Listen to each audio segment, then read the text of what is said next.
রাজশাহীর বরেন্দ্র বহুমুখী উন্নয়ন কর্তৃপক্ষের নির্বাহী পরিচালককে চেয়ার থেকে বের করে দেওয়ার ঘটনা ঘটেছে। রোববার দুপুরে এই ঘটনা ঘটে।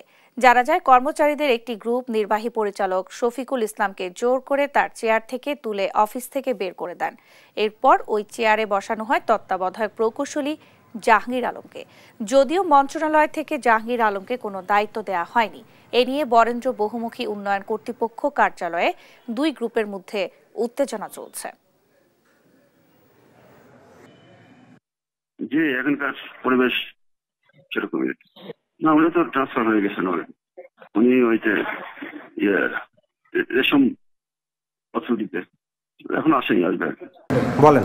একজন ইডি ছিল, তার মন্ত্রণালয় থেকে ছিল, ইডিকে তাড়িয়ে দিয়ে নতুন ইডি নিজে, মানে কোনো মন্ত্রণালয়ের চিঠি নাই, বিনা চিঠিবিহীন সে ইডি হয়ে বসে আছে।